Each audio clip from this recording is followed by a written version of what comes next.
¿Qué tal? ¿Cómo están amigos y amigas de esta comunidad? Pues vaya semana que se ha tenido en torno al estado de Tamaulipas, particularmente, por supuesto, con lo ocurrido con cuatro estadounidenses que cruzaron la frontera. En un principio se dijo para una cirugía facial de una de ellos, que acabaron en manos, dicen las autoridades, por confusión, según lo que decía el fiscal de Tamaulipas en un principio, en manos del cártel del Golfo a través de los Escorpiones, este brazo armado que opera precisamente en la región de Matamoros. Pero han ocurrido varias cosas que comienzan a ser necesario el análisis más profundo, el entender el entorno alrededor de esta frontera chica, como le dicen algunos, de Tamaulipas a través de su historia y demás. ¿Y quién mejor que la periodista Marta Olivia López en un 2x3 que está con nosotros esta tarde, esta noche? ¿Qué tal, Marta? ¿Cómo estás?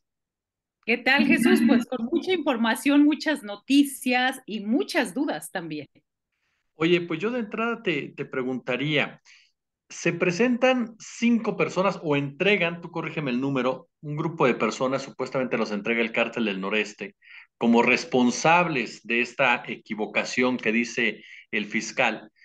Pero resulta que el fiscal acostumbra muchas veces pues a fabricar culpables y ya una de las personas vinculadas con estas personas entregadas pues dice que ellos no son las responsables de este suceso. ¿Cómo entender la impartición de justicia en Tamaulipas en el marco de este tipo de situaciones en donde hay cuatro personas afectadas, dos de ellas muertas, dos de ellas muertas en Estados Unidos, pero también una mexicana que falleció sin deberla ni temerla desde un principio, que fue alcanzada por una bala perdida? A mí me parece que la Procuración de Justicia desde hace más de 7 años ha estado pues bastante oscura en Tamaulipas.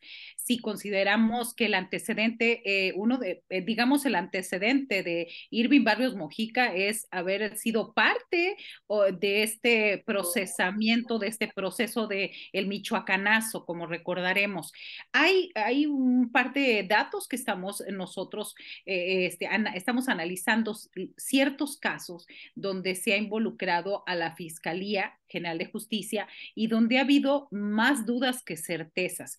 Puedo decirte que llamado el fiscal carnal, Irving Barrios Mojica, favoreció y obedeció a las órdenes de Francisco Javier García Cabeza de Vaca.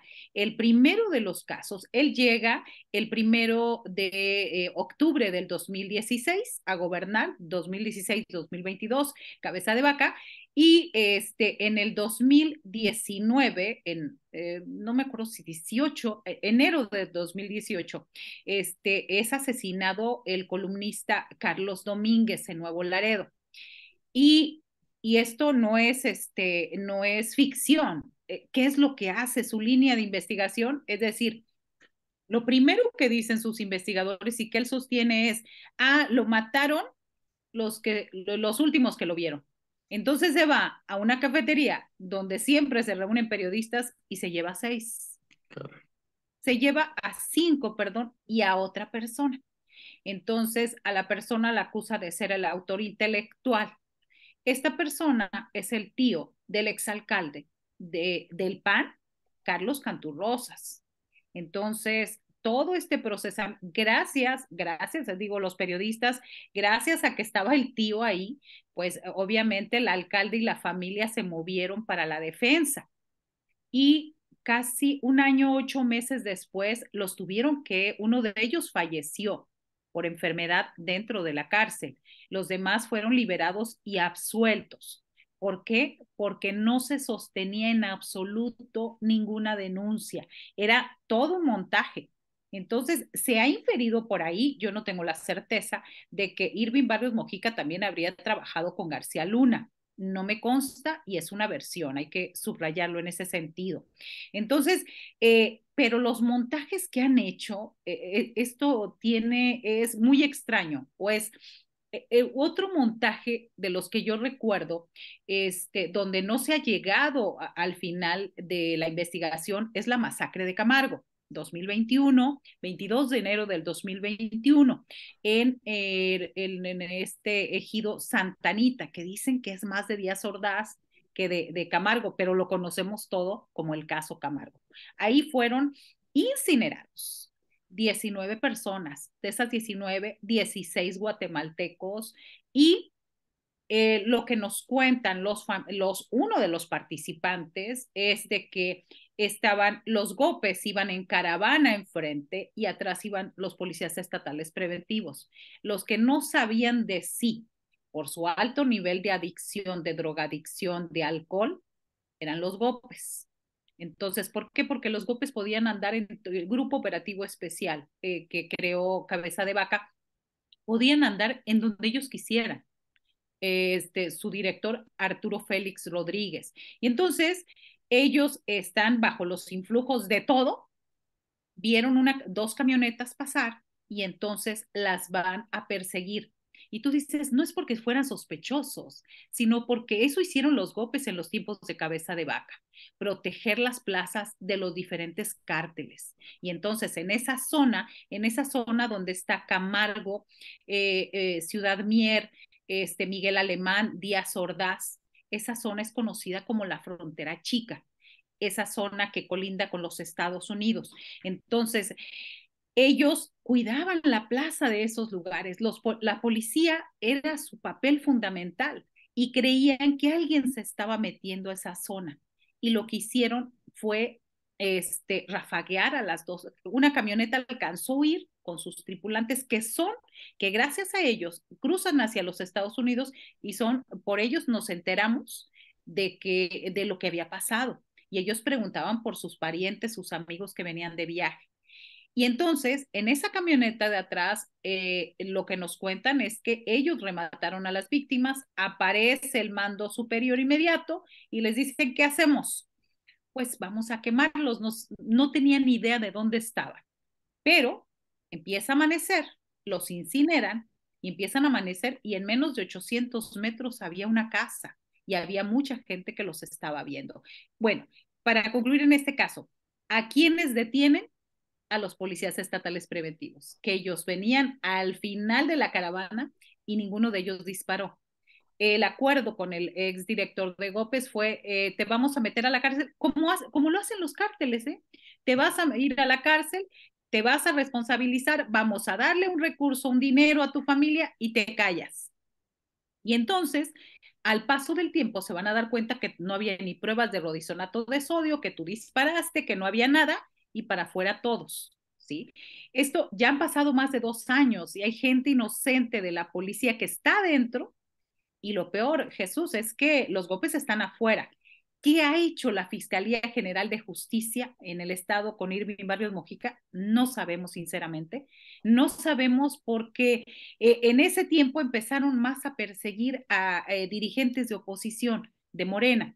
Y durante todo el último año de pre-campaña y de la campaña constitucional para gobernador, lo que se dedicó este señor es a proteger a Francisco García Cabeza de Vaca y sobre todo a perseguir a sus adversarios políticos.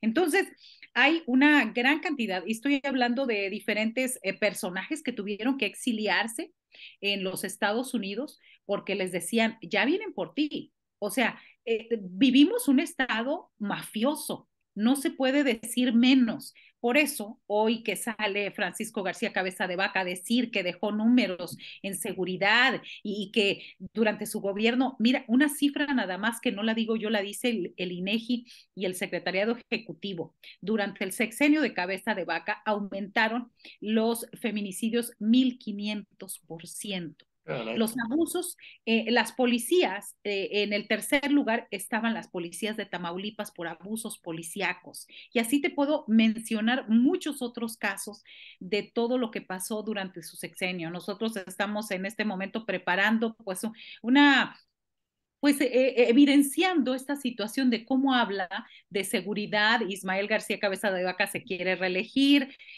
han perdido 3 elecciones, las de diputados y alcaldes, han perdido la de gobernador, acaban de perder la elección extraordinaria del Senado, es decir, han perdido todo, pero todavía siguen pensando en su mundo feliz de seguridad que nadie lo vio más que ellos blindados y todavía hasta este momento con guardias pagados por el gobierno del estado de Tamaulipas. Marta, en este entorno que nos mencionas de un gobierno mafioso que sale de Cabeza de Vaca, un fiscal carnal que se queda, ¿Cómo entender lo que pasa con estos ciudadanos norteamericanos y con el manejo que se le ha dado desde la parte de los Estados Unidos que lo utilizan para empezar a partidizar el tema, politizarlo, decir que México no está haciendo lo suficiente en el tema del fentanilo, hasta por supuesto también lo que pasa en el terreno en Tamaulipas, lo que pasa en esta región, sobre todo en Matamoros, con el mexicano y la mexicana a pie? Sí, claro. Y por cierto, fíjate que hablando de esta situación, en este caso específico de hace apenas una semana, el viernes 3 de marzo, eh, nos debe mucho la Fiscalía del Estado. Nos debe mucho porque no podemos entender que primero se pensaba que era, y fue la primera versión que nosotros estuvimos dando a conocer, que eran haitianos Uh o -huh. que eran personas de piel morena. Entonces, hasta que ya se hace la alerta a los Estados Unidos y empiezan a hacer la revisión y hasta que ya el domingo se lanza ya la información de parte del gobierno de los Estados Unidos diciendo que eran estadounidenses, hasta ese momento se activa todo, pero también falleció una mujer mexicana, una joven. Sí. No hemos sabido nada. O sea, parece que vivir en México y ser mexicano te puede pasar todo, te desaparecen, te levantan, te secuestran, te asesinan y no pasa nada, pero solo es de que sea un estadounidense y ahí sí. ¿Por qué? Pues porque ellos exigen, obviamente, que sus ciudadanos puedan moverse con tranquilidad en todos los sentidos. Entonces, uno de los grandes vacíos que hay de información es quién era esa señora que falleció, qué tenía que ver, o si fue ahora sí como a la Calderón, que si fue un daño colateral, si va pasando, qué sucedió en realidad. Y bueno, estos asesinatos fueron se dan en el contexto de Matamoros, Tamaulipas. Matamoros, Tamaulipas, controlado por lo que se llamaba el cártel de Matamoros con Juan N. Guerra, perdón, Uh y -huh. después con su sobrino, García Abrego, Juan García Abrego. Entonces, pasa a ser con García Abrego y conocí el Cárdenas Guillén ya el cártel del Golfo, que luego tienen a su grupo armado de élite, que eran los Zetas, la división y todo lo demás que ha pasado. Pero en Matamoros, quien maneja todo, cobro de cuotas, todo lo que se mueva ahí, tráfico de migrantes, todo es el cártel del Golfo. Entonces, ubiquemos primero esa parte de que ellos están ahí, ubiquemos que están desatados, y si están desatados es porque o les dieron toda la oportunidad de hacer y deshacer las diferentes autoridades o están cobrando algunos favores, no sé si políticos, no sé si de apoyo, no lo sé. O sea, alguien nos tendría que venir a decir qué está pasando ahí. Y la otra es la complicidad entre las policías, Guardia Nacional, no sé, otras dependencias. Por ejemplo, una de las versiones señala que ahí en el puente la Guardia Nacional o algunos elementos de la Guardia Nacional habrían avisado a los del cártel del Golfo. Puede ser cierta, puede ser falsa. ¿Por qué? Porque siempre hay halcones del cártel del Golfo cruzando el puente. No necesitan la complicidad ni la colusión de ninguna otra dependencia. Ellos tienen en ciertos lugares, desde hace muchos años, tienen perfectamente controlado todo. Le avisaron, les dijeron que había alguien ahí sospechoso, había habido quejas de los comerciantes en el sentido de que había recobro de cuotas. Bueno, ellos pueden perdonar todo menos que les vayan a quitar el negocio del cobro de piso y demás.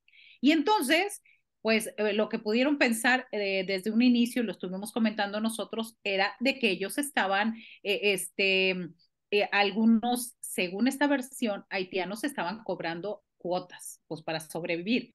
Y al respecto, hago el paréntesis. En Matamoros hay cerca de 5,000 migrantes. El nivel económico más bajo es el de los haitianos, que está en terrenos baldíos en el centro de la ciudad de Matamoros, y son los que viven en condiciones mucho más precarias, con altas temperaturas y con muy bajas temperaturas que se viven en estos últimos meses. Y entonces después sigue la migración latinoamericana y venezolana a la orilla del Puente Nuevo, la margen del río Bravo, y al final están los migrantes de Europa del Este, que son los ucranianos, los rusos, que están ahí en hoteles viviendo. Entonces, volvemos con los haitianos, son el nivel más precario, el más pobre, el menos integrado a los otros dos, ¿no? Entonces, se hablaba de que era una confusión. Ellos entraron, los estadounidenses entraron a las 9:18 de la mañana y los hechos, estas imágenes aterradoras de cómo los están arrastrando, de cómo los están llevando, es de las 11:45 de la mañana. La versión también señala que ellos andaban buscando medicamentos, pues porque obviamente cuando se van a hacer una cirugía, pues obviamente les dicen, a ver, ¿con medicamentos o sin medicamentos? Y eso también te habla de precariedad. Si ellos venían a México, a la cirugía que quieras, yo no quiero pensar, o sea, la que ellos hayan querido venir, también era gente de muy escasos recursos económicos. ¿Por qué? Pues si andas buscando a tantos miles de kilómetros de tu ciudad y de tu estado, pues es porque no te lo da tu gobierno ni tu país. Entonces tienes que ir a buscar ese satisfactor a otra parte, ¿no? Claro. Y bueno, esa es digamos, en concreto un poco esto y la utilización al final, ¿no? Igual de pobres que los de acá o que la joven que murió y los que lo están utilizando, pues son los republicanos allá en los Estados Unidos. ¿Cómo lo viven, por ejemplo, al día a día? Es decir, me refiero, ¿cómo llegan estas noticias de la presión de los Estados Unidos? ¿Cuál es la interacción que hay directamente con Estados Unidos al estar en frontera para entender lo que sucede con esta presión, con esta guerra en contra de las drogas, como dicen los norteamericanos y algunos integrantes de la política mexicana? ¿Cómo es que se vive en esta frontera entre Matamoros, entre Tamaulipas, en pocas palabras, y los Estados Unidos? Fíjate que yo estoy en Ciudad Victoria, la capital del estado, a 320 kilómetros de Matamoros. Crecí en Matamoros en los tiempos de Juan N. Guerra, García Abrego y ya me tocó lo menos de Osiel Cárdenas.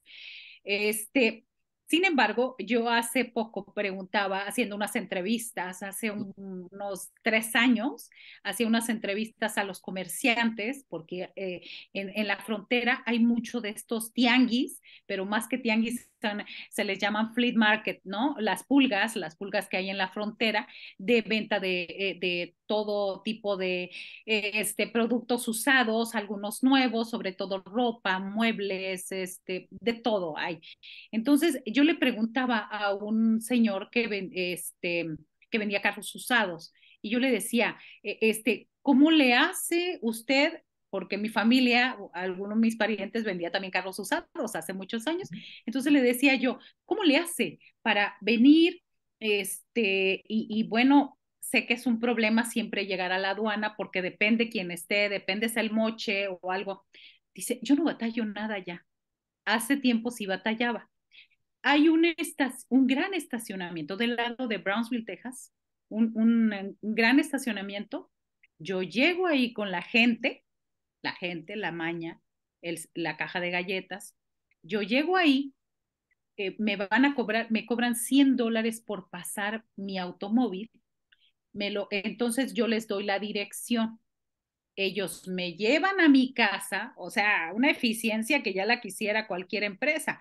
Me la llevan a mi casa, le ponen un código, me la llevan a mi casa y ahí les pago yo los $100. Entonces, yo ya no sufro de presión de cruzar el coche, de que quién vas a ver, de que quién te quita, de cómo te quita. Entonces, con este ejemplo, quiero decirte que así se vive. Hay gente que dice, no me meto en problemas. A ver, hay que pagar una cuota. Sin embargo, en las últimas semanas también ha habido muchas denuncias de comerciantes de que les están cobrando de 5 a 20 mil pesos por un negocio de vulcanizadora, de taller mecánico, de farmacias, de restaurantes que llegan hasta los 100 mil pesos por semana o por mes, dependiendo el giro y esto. Entonces, me parece que ahorita también eso es importante porque hay mucha animadversión de la gente. Ya no es como antes, cuando había Juan García Abrego, perdón, Juan N. Guerra, Juan Nepomuceno Guerra Cárdenas, el señor era una especie de juez del pueblo. una especie de juez de paz.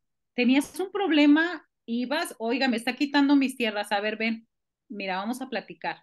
Sin nada, ¿eh? A ver, yo estoy aquí, era un poder fáctico.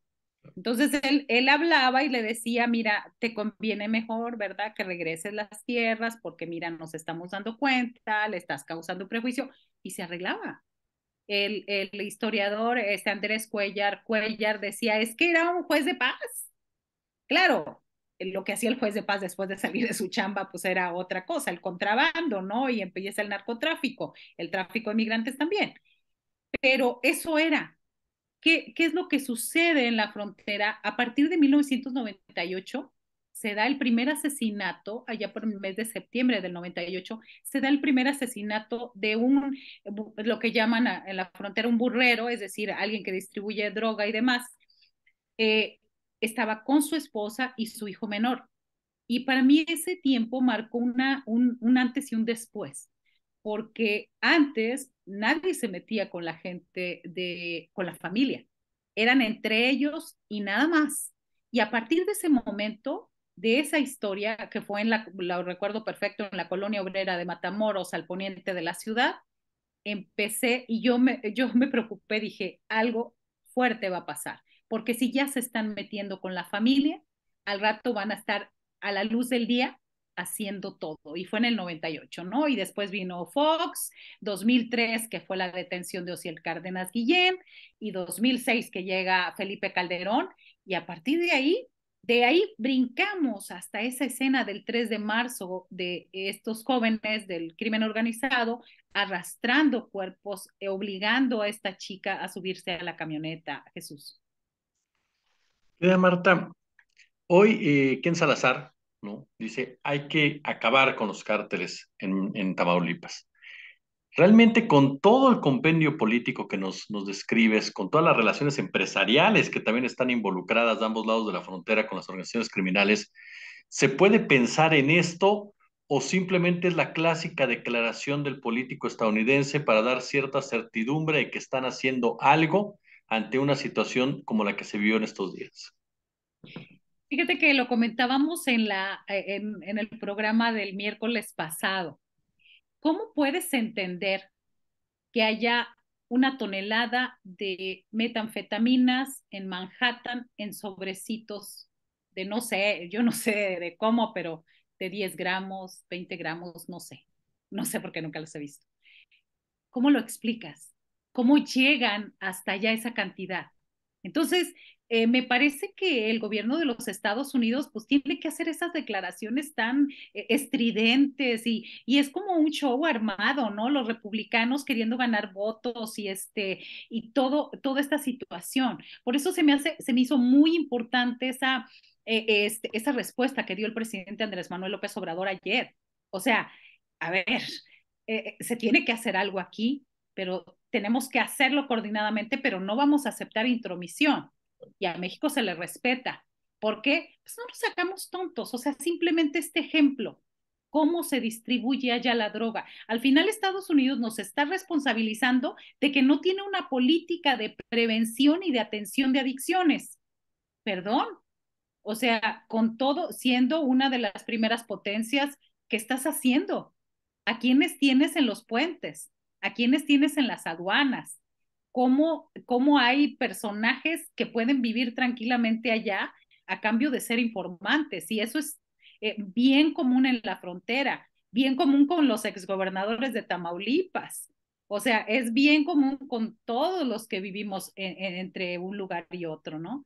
Entonces, a mí se me hace bastante hipócrita la actitud. ¿Por qué? Deja que pasen las elecciones, deja que pase el mes de noviembre y tal vez podamos estar muy tranquilos como si nada de nuevo. Querida y admirada Marta Olivia López, usted acaba de escuchar, gran periodista de Tamaulipas, en un 2x3 como siempre. Yo te agradezco tu gentileza con nuestra audiencia, mi querida Marta. Gracias, aquí estamos Jesús y bueno, lo que necesiten y en lo que podamos aportar con mucho gusto.